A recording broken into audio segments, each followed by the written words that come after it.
Your campaign calling the Speaker an unreliable leader. Why? Well, let me go back and address first what you just heard.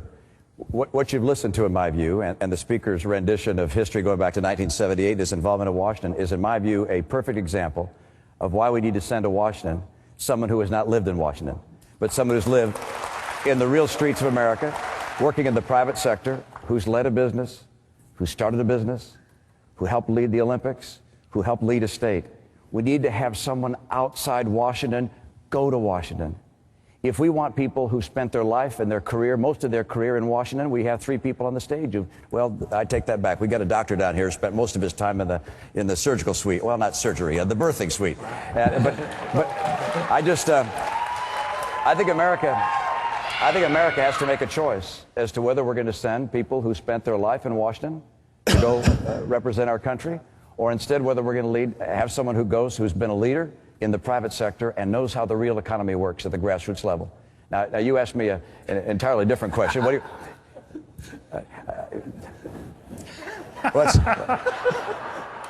you... Beats me. I don't know. Where are we at, John? Let me tell you. One of the things I find amusing is listening to how much credit is taken in Washington for what goes on Main Street. I mean, Mr. Speaker, you talk about all the things you did with Ronald Reagan and the Reagan Revolution and the jobs created during the Reagan years and so forth. I mean, I looked at the Reagan diary. You're mentioned once in Ronald Reagan's diary. And in the diary, he says you had an idea in a meeting of young congressmen, and it wasn't a very good idea, and he dismissed it. That's the entire mention. And, I mean, he mentions George Bush 100 times. He even mentions my dad once. So there's a sense that Washington is pulling the strings in America. But you know what? The free people of America pursuing their dreams and taking risks and going to school and working hard, those are the people that make America strong, not Washington. Quickly respond, Mr. Speaker. This is probably a fundamental difference in our background and our experience. Under Jimmy Carter, we had the wrong laws, the wrong regulations, the wrong leadership, and we killed jobs. We had inflation. We went to 10.8% unemployment. Under Ronald Reagan, we had the right job, the right laws, the right regulators, the right leadership. We created 16 million new jobs. We then had 2 consecutive tax increases, one by a Republican, one by a Democrat.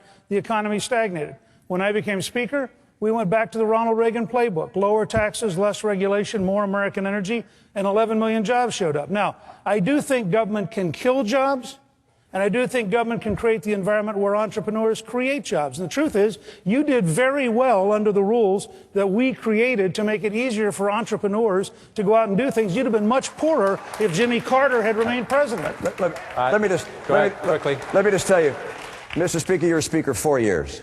Right. I was in business 25 years. Right. So you're not going to get credit for my 25 years, number one. Number two, I don't recall a single day saying, oh, thank heavens, Washington is there for me. Thank heavens. I said, please get out of my way. Let me start a business and put Americans to work.